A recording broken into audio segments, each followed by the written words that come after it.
Mario Cristobal just laid out exactly how the Miami Hurricanes have to bounce back after that disappointing loss.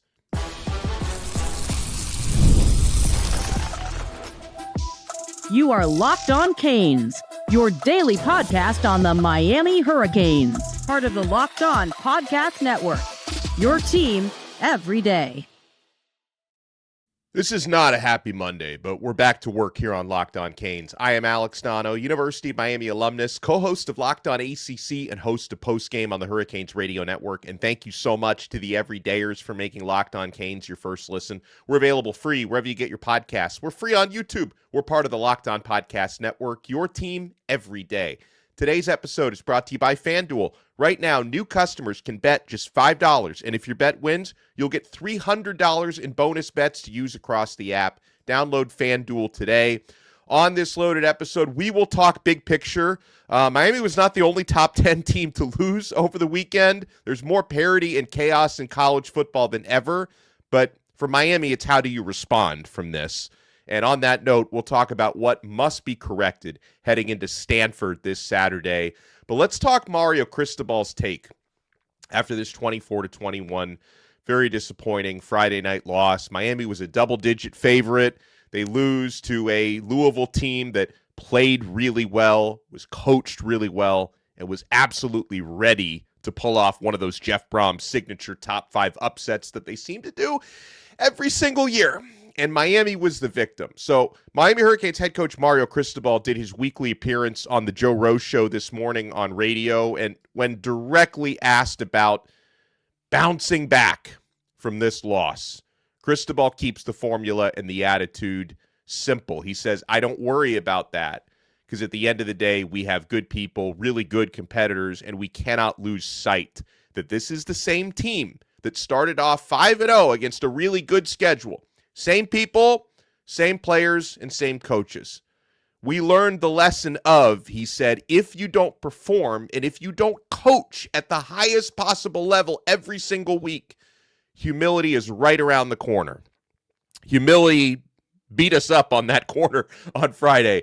Cristobal added, as poorly as we did things, we still had the ball at the 30-yard line with the ability to at least tie or win the game. He added, you go at it directly with honesty and transparency. You make sure that everybody goes back to work and make sure that we address the things that we need to get better at and push forward. There is no looking back, he said. You've got to look forward.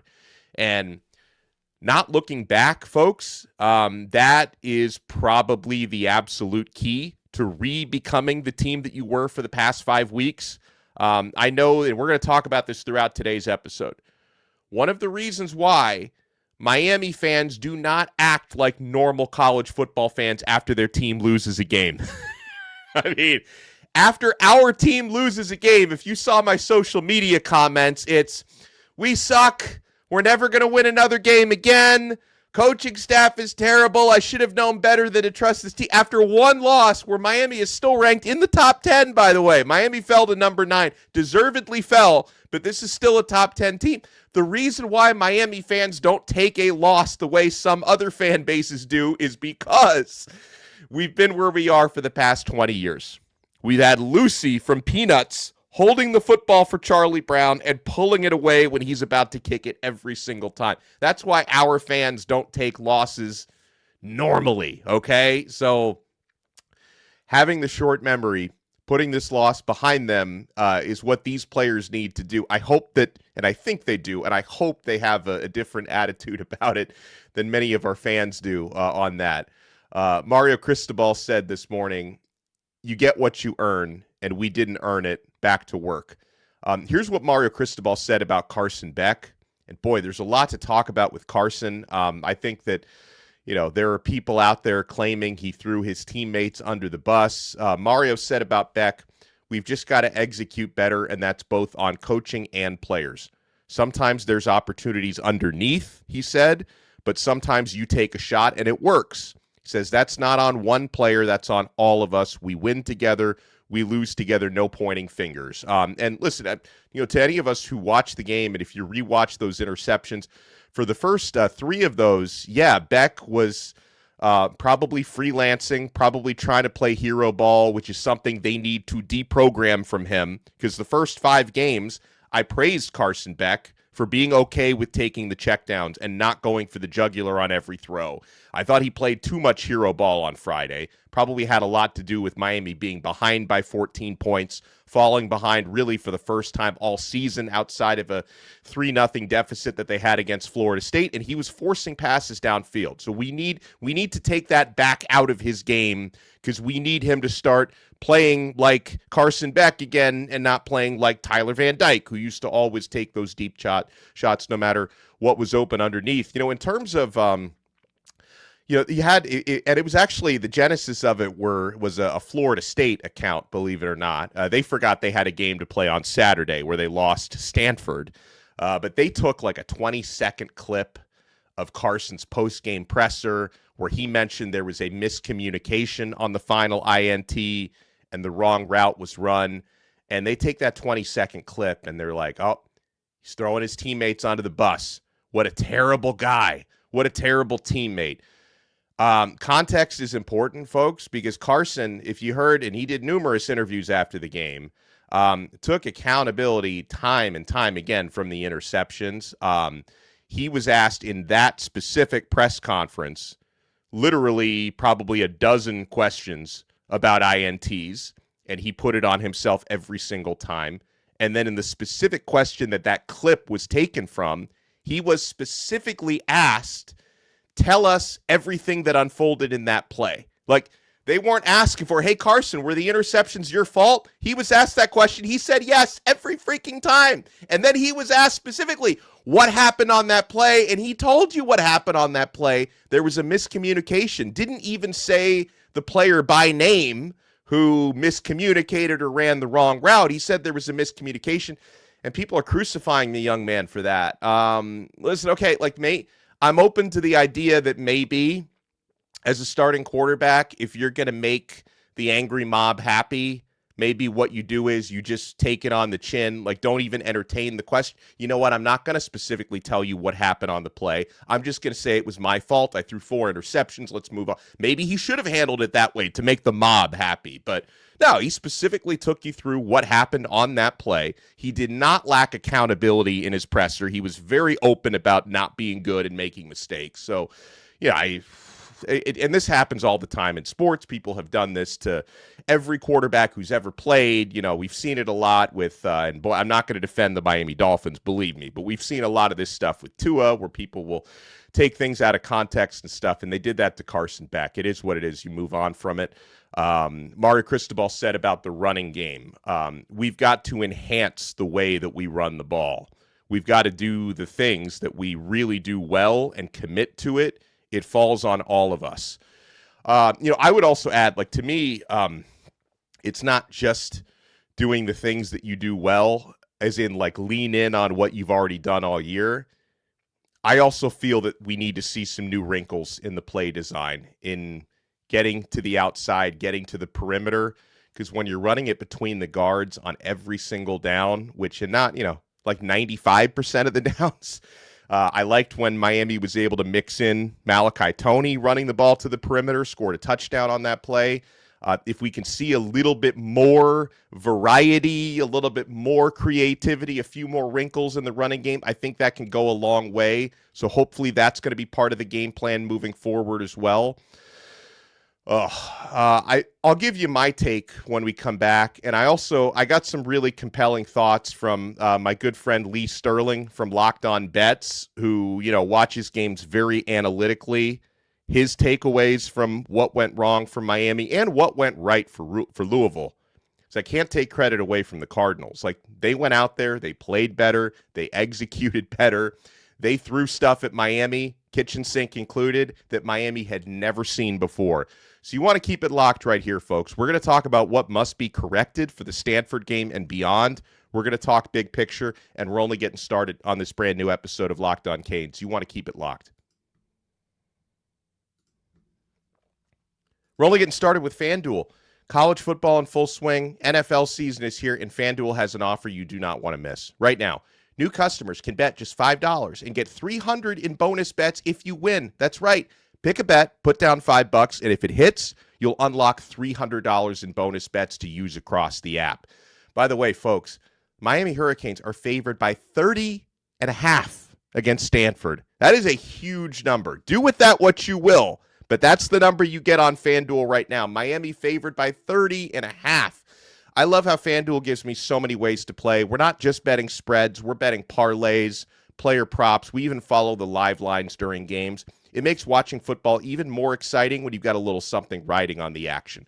Whether you're a casual fan or you love diving into the stats, FanDuel makes the game day experience so much better. So what are you waiting for? Visit FanDuel.com to download the FanDuel app today and get started. We're also proudly brought to you by Quo.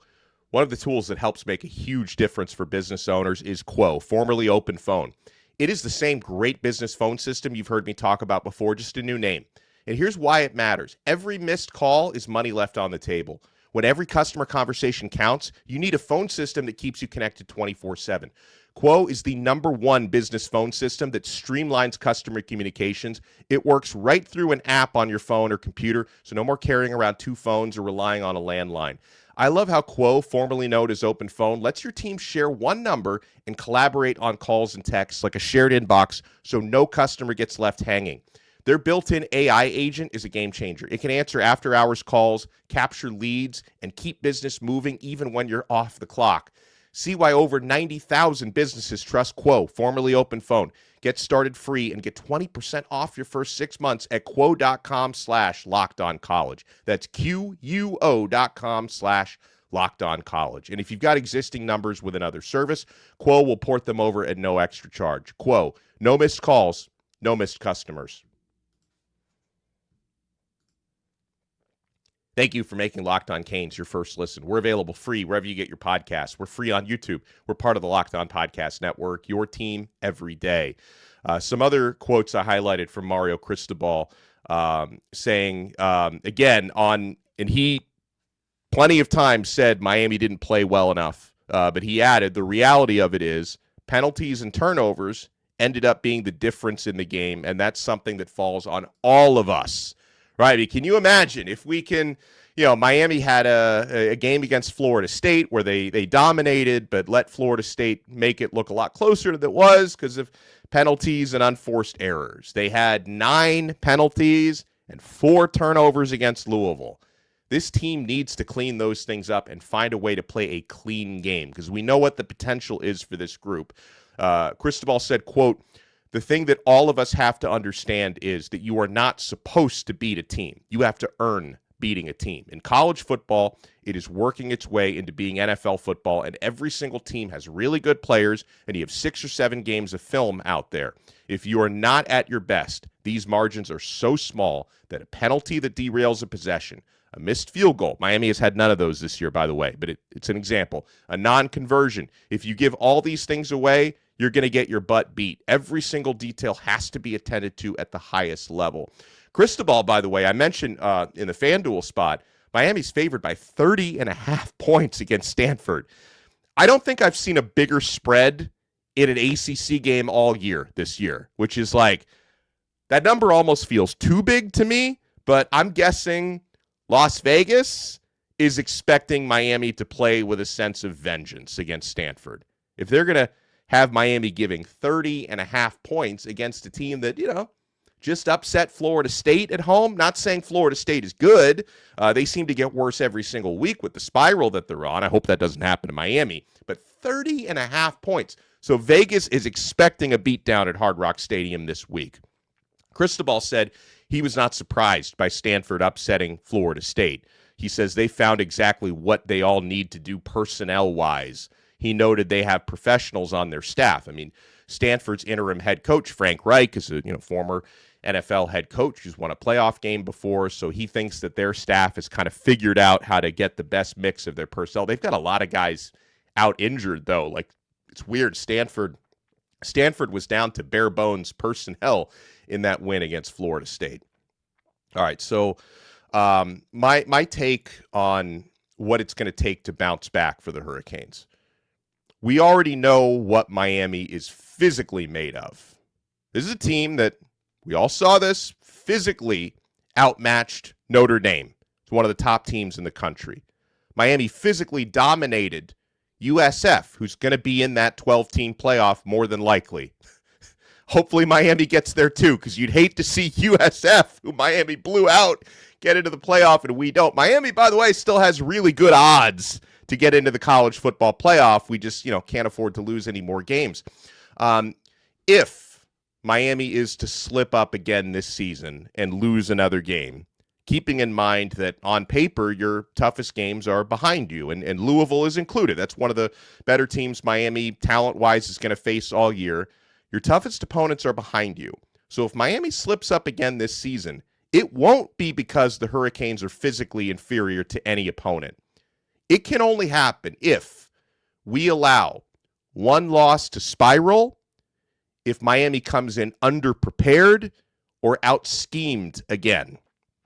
The remainder of this regular season is going to be a test of Miami's perseverance, Miami's coaching, and Miami's innovation.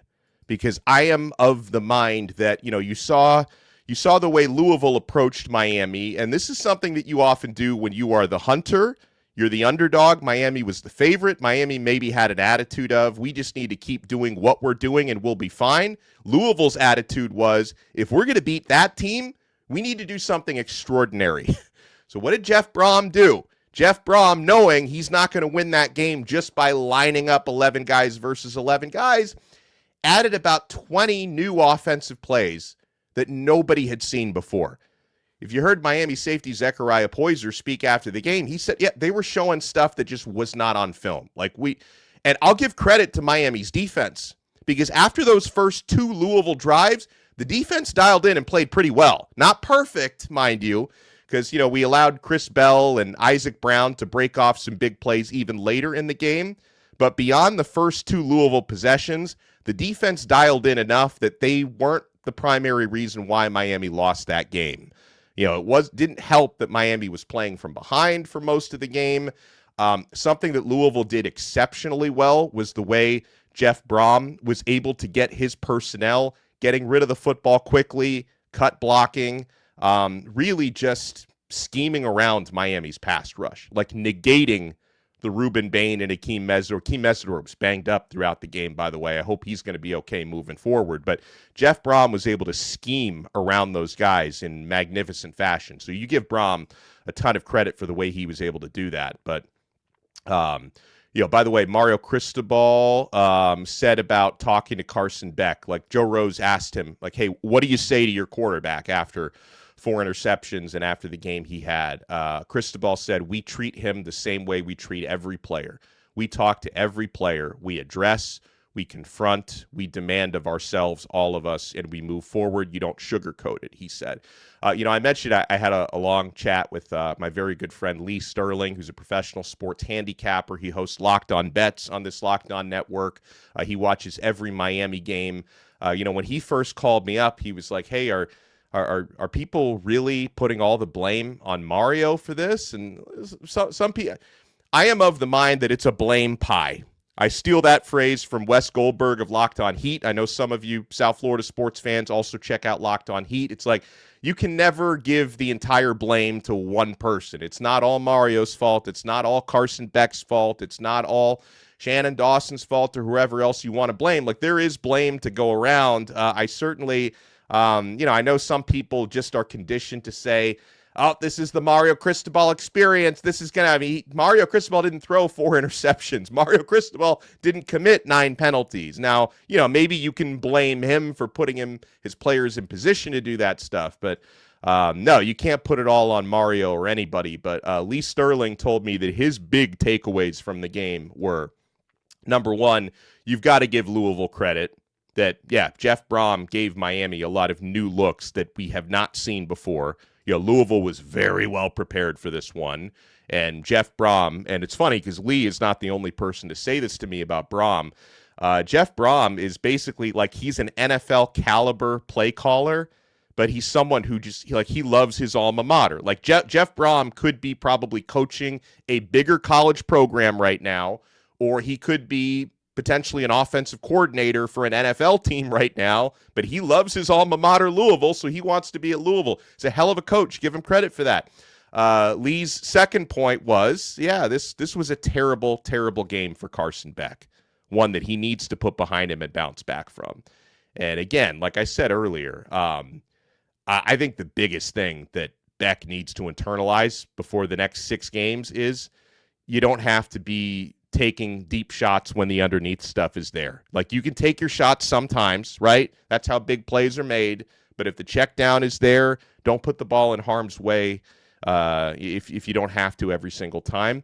And 3, Lee felt, I know a lot of us feel this way, that Shannon Dawson, Miami's offensive coordinator, in his opinion, did not call a good game. Miami was running up the middle way too much. And that's certainly something I want to see looking a little bit differently moving forward. My major takeaways. Obviously, Carson Beck had a brutal game, one that we need him to bounce back from. It looked to me like Beck was freelancing, trying to play hero ball rather than playing within the offense. That's the first time we've seen that all year from him. Like, I have praised Beck after previous games for being willing to take the check down and play within the confines of the offense. Number 2, I thought throwing into the flats for that final INT made no sense. Now, maybe it makes a little bit more sense when we hear, and actually I'm glad that Coach and Beck explained that, that there was a miscommunication on the final play. That gives you a little context for what looked like a pretty puzzling play call. But, it didn't really look like Miami was playing for the win or playing for the tie. Thought you could have been a little bit more decisive on that final drive, but it ultimately ended in an interception, which was the worst thing that could happen. I thought, number 3, Louisville played harder than Miami, had a better game plan than Miami. Number 4, I think we need to figure out how to run the football outside a little bit more. And, number 5, we'll talk more about this. Some of our fans are acting like the season is over right now. Well, we still have everything to play for. We'll get more into that because I want to talk about the big picture in college football. The good news is that in this day and age, you can afford to lose a game. Now, the flip side of that is, in Miami's case, playing in the ACC and with what some of the other teams in the ACC are up to right now, your margin for error is probably 0 the rest of the way. But this one loss doesn't kill you. The next loss might, if you allow it to. You want to keep it locked right here. We're not done yet on this brand new episode of Locked On Canes. Let's be honest. Most of us can't even name all of our financial accounts, let alone what they're worth. Between 401ks, savings, and investments, it's easy to lose track, and that can mean leaving money on the table. That's why I started using Monarch, an all-in-one personal finance tool that brings your entire financial life together in one clean, easy-to-use interface on your laptop or on your phone. Monarch has helped me organize my accounts, track my spending, and get a better handle of my investments without having to touch a spreadsheet. Guys, I love how it gives me insights on what I'm spending and overspending on. I love that I can review everything with my wife. We can see our shared goals and make better financial decisions together. Do not let financial opportunity slip through the cracks. Use code LOCKEDONCollege at monarch.com for 50% off your first year. That's monarch.com, code LOCKEDONCollege for half off your first year.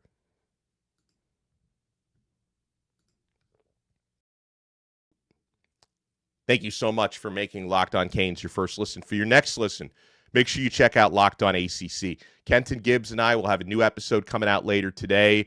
We're going to spend some time with Brian Smith of Locked On Seminoles talking about the future for Mike Norvell. Florida State, they just lost to Stanford, who Miami is favored by 30.5 points again this week. But Florida State, in losing to Stanford, has now lost 4 straight. They haven't won an ACC game in over a year.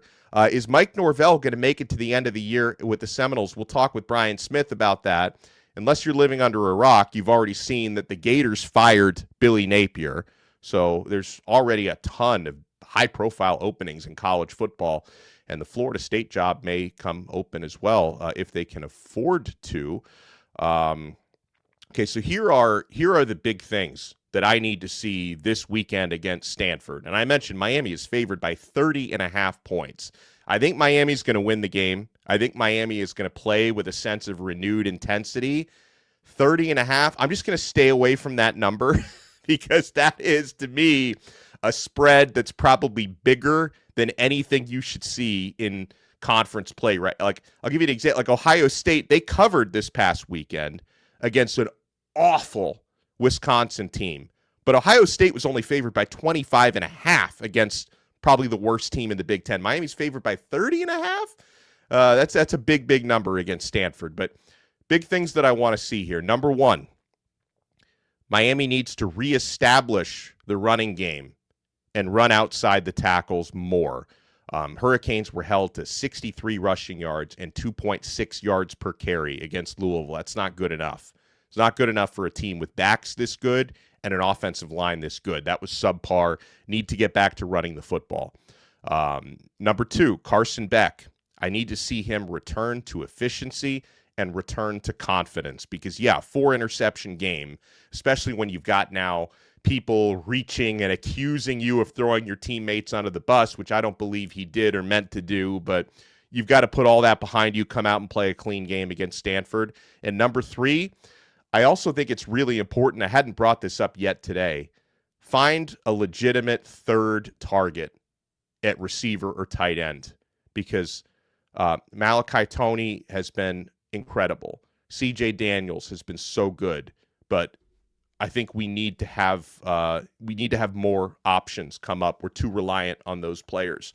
Elijah Lofton, his lack of production in the passing game has been a little bit puzzling this year. I'm still trying to figure that out. I know, the entire Hurricanes media, myself included, I was named by Luther Campbell, Uncle Luke, says we're going way too soft on Mario with JoJo Trader. We need to get to the bottom of this JoJo Trader situation. First of all, people are assuming there's a conspiracy here. I think what's happening is playing time on Saturdays is earned in practice. For a player, and you guys know I love JoJo, but a player who has had injury troubles and clearly, needs to be earning his way onto the field in practice. If he's not playing on Saturdays, that must not be happening Mondays through Fridays on the Green Tree practice fields. This is not a conspiracy because, believe me, these coaches want to put the players that help them win on the field. And if they're putting Keelan Marion or whoever on the field before another player, it's because they feel like that player is earning it and gives them a better chance to win. And then the other part of it is with Uncle Luke, he's called the Canes media were so soft. JoJo Trader gets asked about every single week. He gets asked about, and Mario Cristobal answers the question. Now, if he's not answering it the way that you want, or if you think he should be revealing some conspiracy that you think exists, then okay. Maybe we're not asking him enough follow-up questions, but JoJo Trader gets asked about every single week, and the answers are given. He's back healthy, or he's working his way back in practice. JoJo played just one snap. I mean, obviously, I think JoJo is super talented, and I want to see him become a full participant in the offense before the season is over. But there's not some grand conspiracy why he's not playing more. I mean, it is what it is, and I'm sure the questions will continue to be asked about it every single month. I mean, Mario's going to have media availability coming up again later on this afternoon, so we'll see if this alleged conspiracy continues to heat up there. All right, so and again, like I know, I try not. I'm not criticizing Miami fans because I am one of you. I've loved this team my entire life, and I sometimes fall into this trap of one loss starts to feel like crippling, like, oh my God, like we're never going to win another game again. Here's some perspective right now. In the weekend we just had in college football's top 10, a top 10 which Miami is still in, by the way. We dropped down to number 9. Number 5, Ole Miss, fell to number 9, Georgia. Number 7, Texas Tech, fell to unranked Arizona State. Arizona State pulled off an even bigger upset than what Louisville pulled off against us. Number 10, LSU, fell to number 17, Vanderbilt. So, yeah, Miami lost a game. I hate it. I get it that for a lot of you, the PTSD of watching this team for the past 20 years is going to creep in for our fans. But don't act like losing in an upset is a unique thing to Miami. This team still has everything to play for, but the margin for error does shrink to basically zero. But you remember some of the teams that have risen into CFP spots and even national championships the last couple of years did not do so with an unblemished resume. Louisville, the same Louisville that just upset Miami, they upset Clemson last year, and Louisville went on to win Clemson went on to win the ACC despite losing to Louisville. Clemson won the ACC. They got to the CFP. Notre Dame last year lost to Northern Illinois. They still played in the national championship game. Notre Dame, by the way, will probably get into the CFP with 2 losses. Just wait. Ohio State lost twice last year. They came in 4th in their conference, and they won a national championship. The NIL era has brought unprecedented parity and chaos to college sports. Everyone is going to lose games, but the truth will be told over the course of a full season. For what it's worth, even Nick Saban said on Saturday that losing to Louisville might be the best thing for Miami. I hope he's right. And I also think about the perspective that I had preseason and why I'm not going to allow myself to cry now, given how I felt about this team before the season started. Before the season started, I thought Miami was going to go 10-2. I guessed that Miami would split the Notre Dame and Florida games and probably lose a game in the ACC.